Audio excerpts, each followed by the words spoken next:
کېږه څوک ته وایم چې سم در سره یې راکړه ګینې لاړې تخلیږم تماچا دې غلطه دلته کېده وایم چې سم در سره یې راکړه ګینې لاړې مجید تاسو په خدای باندې اعتبار وکړئ که نه چې ما سره سوی نو زه به پیاده راتلم ویم زه خو په کور کې د کوپړې خواښ د لاسه تنګ یم مازغه مې بیخي کار نه کوي بار مې تاسو نه پرېږدي وایم هماغې که نه چې زما رور او ماما دې ګیر کړی نه چې زه هغه نه یم چې هغه نه یم نو بیا څوک یې زه خو چې د خدای عاجز بنده یم تر اوسه پورې تاسو خدای بار کوي تر اوسه پورې ما یو میږی په حوالات کې نه دی بند کړی باقي د میږو خپله خوښه ده چې حوالات به خپله نه نوځي نو هغې کې سیالی نه شم وایم ځه شابه ځه ښه جي ښه تخته ځه من چې ډېره بادره جینه یم زما یو کار به ونه کړي څه کار زما یو خواښې ده چې نوم یې دی کوپړه خواښې او یو مې ماما دی کدو ماما یاره که دا کار دې رالو کړو د دین دواړو نه دې خلاص کړم که نه نو بس مړې دا به دې په ما باندې ډېر لوی احسان یې به څه به راکې راله بس چې څه دې خوښه یې دله به درکړم بس زما په دې دنیا کې هېڅوک هم نشته ښه شکر دی زه یوازې یم زما واده ګلپشان سره وکړه وای مړی یم دا دې په ما دا کار بدله انشاءالله تعالی که الله کړي ښه دي زه کوم دوه درې ورځې کې دننه به ګلپشان دله په ډوډۍ کې کښېنو بس وایم ته دې راته د خپلې ګوپڼې خواښې کور او د کدو ماما کور وښایه ټول عمر دې ته خلاص اوسه تا کر به نه راځي الله دې جنتي کړه مکمل به جنت ته ځئ که دا کار دې وکړو کور د تخیم په دواړه به یو کور کې اوسېږي دغه څه نامه ده ګلپتیر پلازا چې ده که نه دې شا سره کور جنګېدلی دی به چې د چا نه دې تپوس وکړو چې د کوفیانو والا کور کوم دی درته به ډایرک وښایي ژوند ته به ځه ته ځه نور کار زما دی ما ته د خدای خیر کړه ته یې تابعداره به دا کار چې دا لو وکړه به زه به ستا کار وکړم بېغمه شه ځه ورځه ځه شابه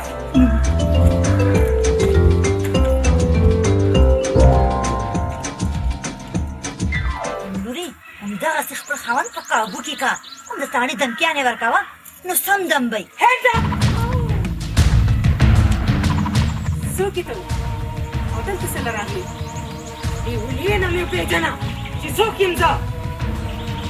څه غواړې دا کدو ماما او دا بوډۍ درنه بوځم هلې لورې بچ مې که یعنې درنه مې بوځي او لورې ما هم دې بچ که هغه غلا په دې دنیا هېڅ هم نه لیدلې بکواس مه کوئ انسپکټر ولاړه جی ته چې کله داسې انسپکټر شوې ته اوسه پورې څه کارکردګي وښودله او نن سبا خو ډوښکار یې کړه انسپکټرۍ خو جي د کانسټیبل شمیم د لاسه سم وخوړه کړم چې یو انسپکټر په خپل کور کې عزت نه نو د هغه په بار څه عزت وي هغه څه ښه کارکردګي وښایي هغه ګلپشان هغه خو پرېږده چې د خدای خبر د خارونو بچو پسې ګرځي خدای خبر چې اچار دی اچوي او که مخکې شه السلام علیکم سر سر دې ډاکو جنې زموږ په کور حمله وکړه دا ما ګرفتاره کړه او ستاسو په خدمت کې مې راوسته انسپکټر ولاړه دا نو دي څه دی کول جومات مې دي کتو باندې موږ وخت یې دا د کوم وخت مونځ دی دا کې ته سړي سخته راشي که نه دي نو بیا جومات ته مخه شي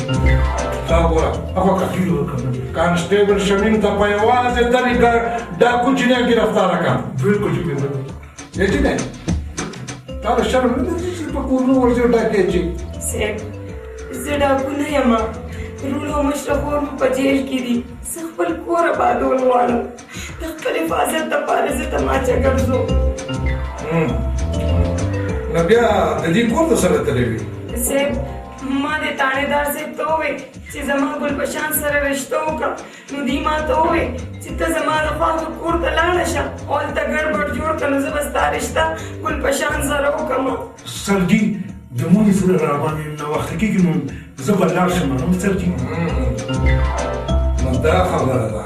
زه وایم چې تا باندې دا د مونځ تعدي ولې ده ولې دې داسې کوله سړي ته د خولې نه مې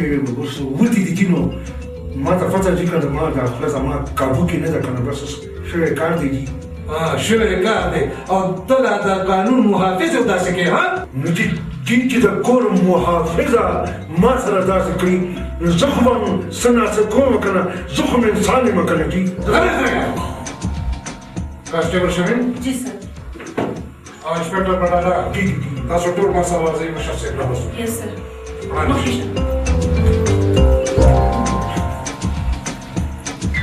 دا سوی موري او کدو ماما زه سعید یم ته وګوره زنانه بدماشي راپسې راستولې وه موري ته دا خبرې اوس پرېږده ته ګورې نه چې ګلفشان زوی دی حولدار شو حولدار او که په دې حولدارۍ کې دې راله واده وکړو که نه نو کیدی شي چې د ایمان نه خلاصه شي مطلب مې دا دی چې الله به د ایمان نصیب پرېږده واده نه څه غواړې ما ته نه ګورې زه د مشر ماما یم که ما واده ونه کړو نو په ما کم داسې شلک راپرېوتو نو ته لږ ځان ته خو وګوره که نه ماما دا له خو چا درکولی نه نو زه خو ګبرو جوان یم که نه مونږ څه له ځان سره غر کوي وروره ما خو دا ډېر کوشش کړو خو ستا په قسمت کې به نه وه پرېږده چې زه اوس دوی له واده وکړم ایله دې زما د پړپوس خبره وکړه مور نه مطلب مې دا دی چې د زړه خبره وکړه زما شميمې سره به خبره وکړمه که چېرته دره کې لګولي نو ښه ده یعنې نو اوبه ګورې رالی دا څه تا ځان سره په خپله کړي دي قانون او وردي دا د دې لپاره نه چې ته په خپل کور کې په خپل کور ودانې باندې روبونه واچوې ما سره دي دا ظلم دی زیاتې دي څه زما مطلب دا دی چې څه په ول انګریز طریقې سره دي دا دی ما انسپکټري واخیسته او دا د انسپکټرۍ دا سر وخوړم دا د مشر صاحب حکم نه دی اورېدلی یو کال به د پاگلانو په جیل کې د پاگلانو په لنګر کې وړا کوي سګي خو دې نه لیدو دا چې ظلم دی ناجیزه دی دا څه ناجیزه دا چې زما چې مطلب دا دی چې پاگلانو سره دي ناجیزه دی پاگلانو سره څنګه ناجیزه نو چې ما خو کله چې نو راغلی دي چې ته روټۍ پخړي چې ته لکه ورته ماته ورانه زیاته شوي چې ته سوډا ورانه زیاته شوي دي نو سبا به دي پاگلانو شور شخړه جوړ کړي چې خلک تباه کړي د دې هر څه عمده ذمېوار دی پوه شوې مثال چې زه ولې ذمه وانم پاگلان خو دوی څه خدای پاگلان کړي دي نو که زمانه د سوډا زیاته شوه او ټول وپړسېده شي نو د هغې به څوک ذمهواري دي هغې به عمده ذمېوار دی نه چې زه به نیم چې ټیک به دا ذمهواري هلشه د هر جرم دپاره سزا وي او ستا د جرم دپاره عمده سزا تجویز کړې شوې ده پوه شوې اوس ته ځه ما ویلې ځه بلکې دي زه خو به لاړ شم دي خو د یو ټولو پړسېدلو به عمده ذمهواري دي